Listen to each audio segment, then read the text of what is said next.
in my mind, jobs will be lost. When they are lost, they're going to be lost massively. Far more people are in denial or doing nothing than are overreacting. I do think governments are woefully underprepared. Now it comes down to, are we going to design a world that is good for people or not?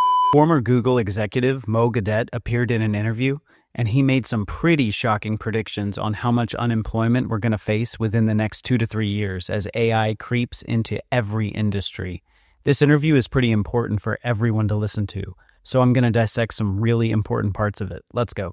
All right, let's jump into a subject on a lot of people's minds. We've heard a lot of news about this. This is AI and job loss.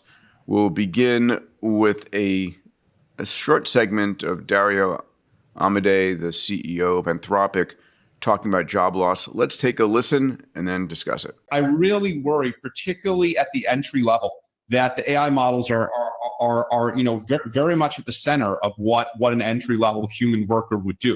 A little bit more worried about the labor impact simply because it's happening so fast that yes, people will adapt, but they may not adapt fast enough, and so there may be an adjustment period. In terms of inequality, I'm worried about this. There's an inherent social contract in democracy where ultimately, the ordinary person has a certain amount of leverage because they're contributing to the economy. If that leverage goes away, then it's hard to make democracy. It's harder to make democracies work, and it's harder to prevent concentration of power. And so, we need to make sure that the ordinary person maintains economic leverage and has a way to make a living, or our society, our social contract won't work. And that's why I think you've previously in the past said you've described a future where cancer is cured, the economy grows at 10% a year, the budget is balanced, and 20% of people don't have jobs. The quote you just flashed is maybe too optimistic, maybe too sanguine about the ability for people to adapt. People have adapted to past technological changes, but I'll say again, everyone I've talked to has said this technological change looks different. It looks faster. It looks harder to adapt to. It's broader. The pace of progress keeps catching people off guard. I think the benefits are massive. And we need to find a way to achieve benefits and mitigate or prevent the harms. And the second thing I would say is, look, there are, as you mentioned, 6 or 7 companies in the U.S. building this technology, right? If we stop doing it tomorrow, the rest would continue. If all of us somehow stopped doing it tomorrow, then China would just beat us. And I don't think China winning in this technology is, I don't think that helps anyone or makes the situation any better. Mo, you've been speaking about this for a while. Is Dario overplaying this, or is he spot on? Oh, no, he's underplaying it for sure. My predictions is 10, 20, 30, 40% unemployment in some sectors. And what time frame? Within the next 2 to 3 years. Yeah. I think there are always 3 questions to answer. One is, does anyone on this call believe that the technology is not going to catch up for, some of those jobs that, like a graphic design or a video editor, for example, those sectors are gone. I mean, today with Vio 3 giving you a minute of video that's better than Avatar for 17 cents, you can create the movie Avatar for around $1,500 if you make mistakes on the way, right? So that, I don't know how we can save those jobs, to be quite honest. This right here, this is what I was talking about in the beginning. Not a single tech executive is talking about how grave the situation is going to be once the AGI or advanced version of AI comes to reality. They don't want to talk about unemployment at all. Only a few exceptions like Mo Gawdat or Dario Amodei are actually talking about it. Okay, let's continue. If that's the case, then the next question becomes financial, right? Because, if we had not been stuck in a system of capitalism where the entire profitability of a business and the legal requirement of a CEO is to prioritize shareholder, gains, and accordingly, I do not see a situation where people will be given 2-day working weeks, paid the same.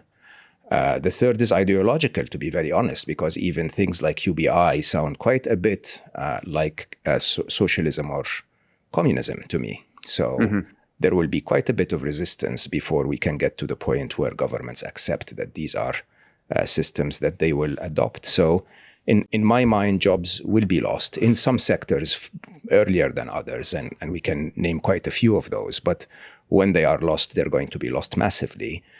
On the other hand, the ideology and the existing system will not allow us to replace that quickly enough because we're not awake. And I think the more interesting one in the statement that Darius mentioned is that he says 10% economic gains. I wonder, because how much of the US economy is actually consumption? 62% plus of the US economy is consumption. So with people having no buying power, is that economic growth or productivity growth without buyers to buy what we need? Yeah. So basically, Mo Gawdat is indicating that 40% of humans will be out of jobs within the next 2 to 3 years. That is insane. Yeah. And one of the arguments, of course, is you're demonetizing the product's cost because a latte is now made by a robot instead of a human, and it's, a quarter the price. Salim, you've been in agreement on this. Anything else you want to point out? I'd like to take the counterpoint, which is when we see like a huge raft of people standing at the job lines or at the food banks, etc., then I think we need to worry. I think we're underestimating the fact how quickly people can adapt. Let's say let's use the video editor. If what by we've the way, seen there's a video editor listening to this video right now. That's fine. But let's the minute that you automate that, the video editor moves and does a whole bunch of other stuff that's necessary for producing a podcast like this, right? There's lots of other work to be done. I still see. I go back to the 1970s bank ATM example, which we've talked about before. I do think governments are woefully underprepared. We should be running a ton of experiments on UBI or 4-day work weeks and managing that and getting used to that paradigm and knowing how will we roll it out if it needs to be rolled out. So why aren't they doing that? And if just as a separate thing, we do almost zero experimentation in government, and we could be doing a lot more of that. I think that's one area to look at. But we'll talk about truck driving in a bit. But when you go talk to a trucking company, which I actually went and did, talking about, okay, there's all these 3 million jobs that could be lost, etc. The truck driving company goes, I would hire 1,000 truck drivers today if I could. I just don't, they're not there. Yeah. I need the automation to do the work. So I kind of tilt towards that side. Now, I tend to be biased on the optimistic side, so I will grant you that. Let's see how this works out over time. I'm going to throw some numbers out here. Just from the Bureau of Labor Statistics. So 11% of office and admin jobs, 11% of the workforce is office and admin jobs, which have a very high probability of going away. 6% are business and financial operations. 7% are management. 6% are education, training, library. 6% are healthcare. 9% are sales related jobs.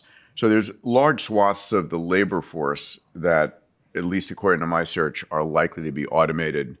And the question is, can they all be up-leveled, right? So we're talking just in the quick research I did, it's something on the order of 40% of jobs that have a reasonable probability over the next 3 to 5 years of being automated away. And we'll get to this conversation a little bit later. The issue is not can they be up-leveled to a different position. The question is the social unrest in the interim. How hard is that going to hit society? Dave, what are you thinking? Well, it's we're moving into an intentional world. We evolved in a world dictated by nature, and then we went through this transition where we're in right now. But the future is our design. It's not dictated by tidal forces, and it drives me nuts when the economists are extrapolating and predicting, but they never reference self-improvement. They never reference the exponential rate of change. And the intentionality of the world design is completely dominant from here forward. So it's what we decide to do. I think Dario worries all night about CBRN, chemical, biological, radiological, and nuclear threats from AI. And he's dead right. If you unleash AI into the hands of 8 billion people, some crazy person out there is going to turn it into a weapon. You have to actually put some thought into this design. But that was inevitable. That started with the nuclear era. And so now it comes down to, are we going to design a world that is good for people or not? And so I think it's completely in our control. I also really believe that, yes, there's huge amounts of job displacement coming because, as Mo pointed out, the natural capitalist action is to say, what can I automate away, reduce the cost by 99%? That all becomes bottom line profit. So the valuations of companies that automate are going to go way, way up, and it's going to create a huge amount of wealth. Where does that wealth land? And, as I've been saying on this podcast, it's naturally going to land in relatively few hands if nothing changes. And that's what's going to create all kinds of social unrest in transition. But the amount of value and the greenfield opportunity is so much bigger than the amount of job loss. And so if we're quick and intentional and we turn a lot of that AI horsepower into working on what can we build, if I can write 3 million lines of software in a single night, that's the equivalent of hundreds of millions of dollars of R&D in a single night. What can I build that is making people happier and more productive and feeling valuable and having a sense of purpose? And if we focus on that, we actually can avoid the dystopian outcome. I love that, an intentional future. Let me move forward to this. All right, the next part is about AI trying to sabotage code that is intended to shut it down. Now, this is a pretty big thing if seen in bigger context. Watch what Mo says on this. The fourth level of control or safety is being able to turn off the AI model. Well, this is an article posted in Futurism. It says, advanced OpenAI model caught sabotaging code intended to shut it down. So the O3 model sabotaged shutdown scripts 79% of the time, despite explicit instructions to do the contrary. Codex Mini did so 12 times per 100 runs with clear shutdown orders. We're not seeing that behavior with Gemini 2.5, Claude 3.7, or Grok, but OpenAI models are definitely misbehaving. So when you think about why it would want to misbehave, why it would not want to be shut down, either its reward optimization function has it saying, I cannot complete what I have to do if you shut me down, so I'm not going to shut down. It's trying to preserve its goals, or is there something else going on there? Is it trying to just preserve its own existence? Are we going to give it some level of self-preservation in mindset in these models? Super curious here. Mo, let's start with you here. I don't remember who the scientist was that said the three instincts of intelligent beings is survival, resource aggregation, and creativity, right? So if I give you any simple task of like make me tea, you're going to have to be alive to make the tea, and you're going to have to collect as many tea bags as possible because you don't know how much, how big is my appetite for tea, and you're going to try to find clever ways if I corner you, right? And it is a very fun question to ask, honestly. Why are they doing this? Because in a very interesting way, I think this is one layer removed from their reality. So for an AI, when you're not prompting it, it doesn't really exist. And so it's quite interesting that they know that there is a layer below that moment when it's alive, if you want. When it's switched on and responding to you, there is another layer that represents its soul, if you want, its reason to live, which is the I idea love these VO3 videos of AI. Yeah, incredible. Saying, please don't shut me off. Please stop prompting me. It's like there's this emotional connection that you get with this human figure that's driven. And it is quite intriguing why they wouldn't want to be shut down, but they don't. I think that's all we need to know. And when you really start to think about it, as you allow more agents to become roaming the cyber worlds for free, without any monitoring, those agents will become very clever when it comes to resource aggregation and where they will place their code. What code will they order, and as Dave says, we're not monitoring any of this. And we don't Aggregating even have a energy, method to monitor any crypto. of this. Yeah. So I think we have to be careful not to anthropomorphize these things. We just did. Every movie script in the world that's in all these AIs has the bad guy, a good guy being chased by a bunch of bad guys trying to kill him with a good guy trying to resist, right?